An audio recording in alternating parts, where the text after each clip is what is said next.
What's up, everybody? Man, I know it's been a little while since I been on my podcast.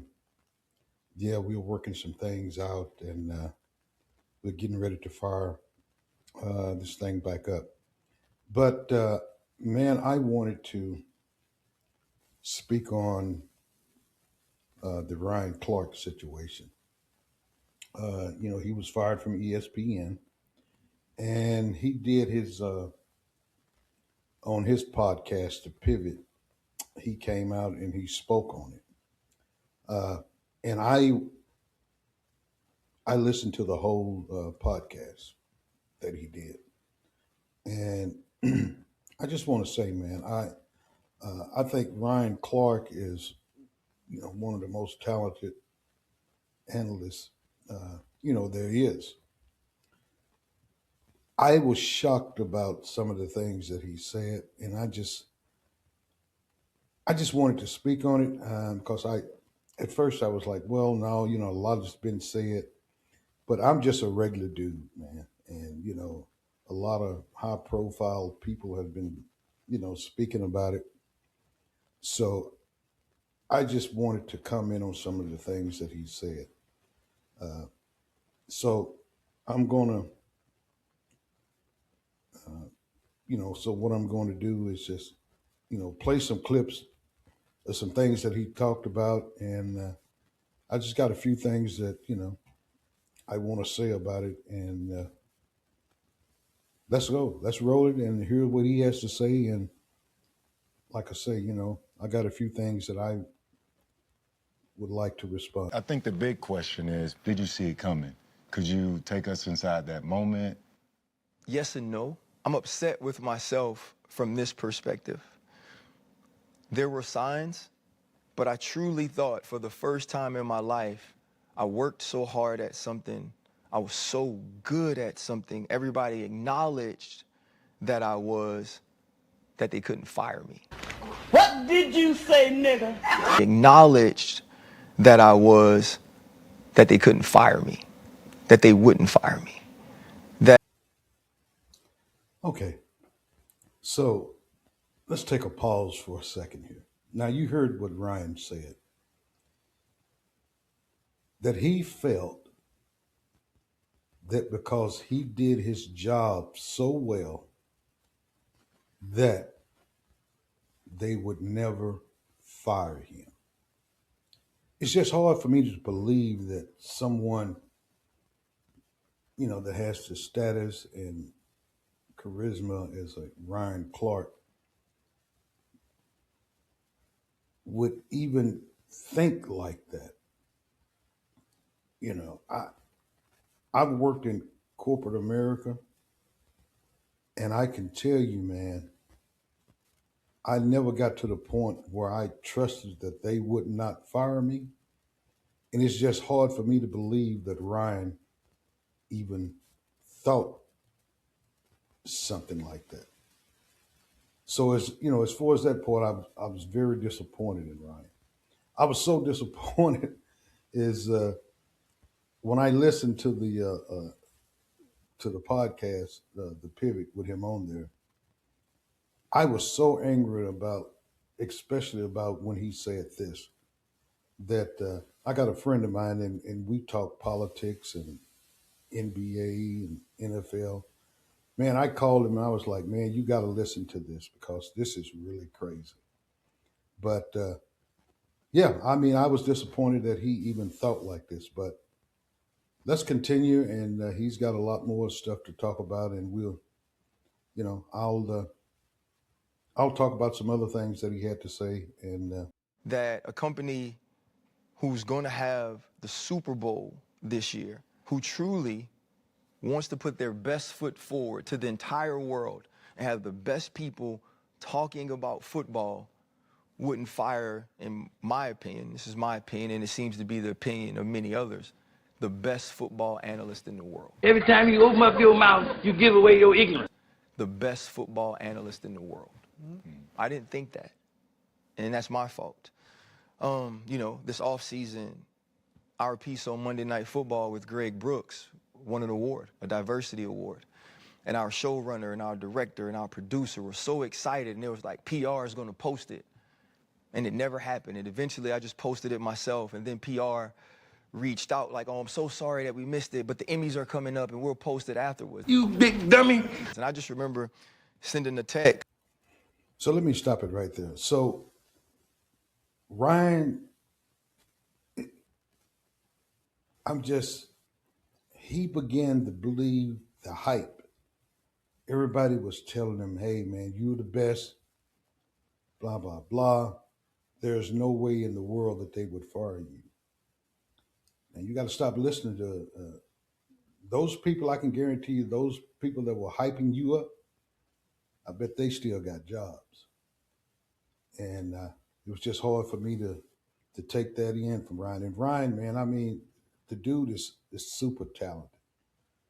And, that just really threw me for a loop when he said that. They have an NFL Live Family Feud, a show that I've been a part of, that I won a sports Emmy for being a part of, that's won 2 Emmys in a row because of the core of Laura Rutledge, Marcus Spears, Dan Orlowski, Mina Kimes, and Ryan Clark. You go do Family Feud, and Marcus and I aren't there, but Marcus was asked. And when I reached out to the people who were involved, they just said, one said, we never asked for you. Another said, these 2 people were already on Pat's show, and that's why you and Marcus weren't on. But Marcus was asked, I wasn't. Okay, so Ryan Clark, you saw this coming, but for whatever reason, you felt like that your talent with ESPN outweighed what the executives felt in their heart about you. It saddens me that you had a mindset like that. My thing was, or is, you got a big platform to pivot. And that's what I look at people like Don Lemon, Joy Reid. They are talented, but you sit there where you're really not wanted and don't have an exit plan. You didn't have an exit plan. You believed that you would be there for the rest of your life. That's pretty much what you're saying. All right, here's some more. Wow. Yeah, and you're not a shy dude. Like you said, I know you ain't just sitting in the shadows with your head down. You're going to address situations. But if it's not performance-based, what's it based off of? Well, to address the head down thing, what makes me a little bit sad about myself is I did adjust who I was to try to keep my job. Understand what he said. He changed from being Ryan Clark. He adjusted for what they thought, for what he thought they wanted him to be. And they still fired him. Wow. I did have meetings with people and say, okay, what is it that you need from me? Not the analyst. The analyst he was damn good, right? If you care about the person that's on TV, what is it you need from me? Because I want to do that. I want to build a relationship. I want to involve you in the things I'm doing. You know, man, like this show, for 3 years, bro, we never shied away from any topic. Right. We never shied away from tackling anything. We did this year because I knew I couldn't have no beef. I knew I couldn't respond to disrespect, right? I knew, for lack of a better word, I couldn't be too black. What makes me sad is, even in trying to adjust to be at least more of what certain people wanted, they still fired me. And so I think that is difficult. I think it's about some of who I am, and it's about certain executives not connecting to that, not supporting that, not wanting to champion that, not wanting to give that the vast platform that is ESPN. And I think they utilized it to make an example of me. But RC, you called some people to figure out what you can do. Did anybody give you a heads up? Yeah, I had gotten some heads up. I mean, summer ago, Stephen A. sat with me, took me to lunch in Los Angeles. And he told me, he said, you know, there's a particular executive that doesn't like you. Now, let me be honest. I had been hearing this for years, right? It had gotten to me so many times. And so having that dinner or that lunch with Stephen A. was just confirmation of it. He's like, you need to go set a meeting.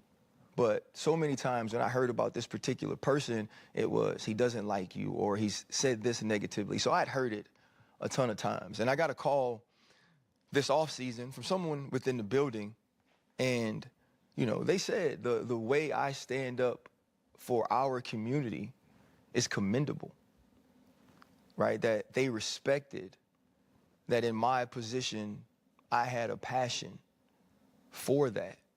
But they also said it had created enemies for me at the executive level. It had created opposition, and that there were people within that building that were going to stand on the table for me.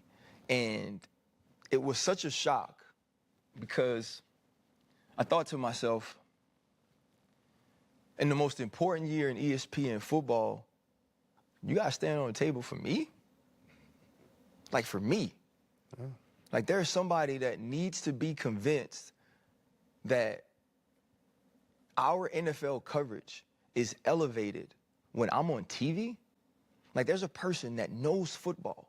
There's a person that knows TV that thinks that 13 years in the NFL, Super Bowl, Pro Bowler, a captain, experience from being an undrafted free agent to trying to make the team, to being one of the leaders in the locker room, 12 years of doing this, you got to convince that person that I should be doing TV.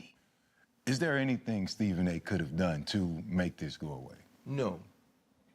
Stephen A., with all of his power, with all of his influence, is not a true decision maker at ESPN. That's not his job title, right?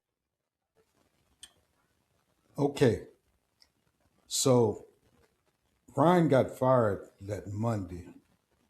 And so I think it was that Tuesday. I was watching ESPN, and your boy, Stephen A. Smith, he got on his podcast and made his little statement. He was like, yeah, I told my bosses how I really felt about it. I didn't like it. Blah, blah, blah. So, but Stephen A's thing is he always tries to put himself, make himself look good, that he's always fighting for a Ryan Clark or blah, blah, blah. Stephen A. Smith has no authority for nothing. And it was a proven fact. And I think Stephen A. Smith just said what he said because your bosses didn't give a damn about what you said in reference to you was mad, you didn't like the decision, whatever. So I'm glad Ryan cleared that up, that Stephen A. Smith, and he ain't got no clout. You're a stand-up guy. You've always preached accountability.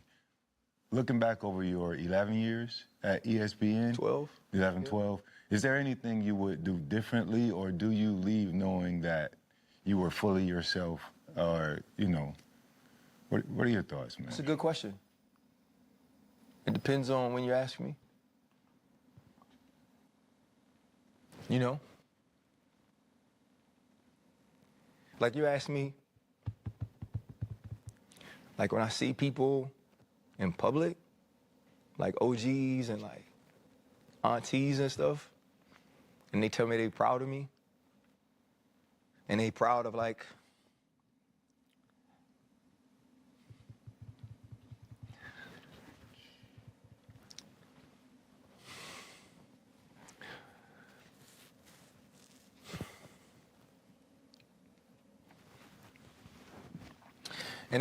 the way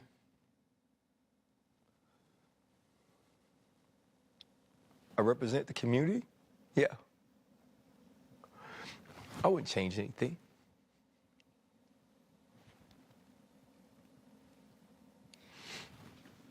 Because that means the world to me. You know, I like, when I go home. Let me stop this right here. This is a grown 46-year-old man on TV crying because they fired him. And this is just my opinion. I got some friends that, when I say friend, dear friends, shout out to Rico, shout out to Ron Hall, shout out to Larry Ricks. Let me tell you all something right now. Any one of those guys would have told me this: Walker, what is your damn problem? Why are you crying on TV and you knew from a year ago what the outcome was going to be? This is one of the things that I'm just disappointed about with Ryan Clark. You're a 46-year-old man. How do you think your family is looking at you? Your kids. You on TV crying because they fired you. I'm just disappointed in you, Ryan. I'm disappointed. You are better than that, man. Okay, right here, guys. This is it for me. I'm not going to go any further with this. I just want to say, Ryan Clark, you are a talented brother, man. You got a big platform. Use it. It's obvious that these people didn't like you. They haven't liked you in a long time. And what you did on live TV is cry because you lost your job. I am so disappointed in you. Hey, man, take that platform that you got, and you don't necessarily have to show ESPN what's what. You are who you are.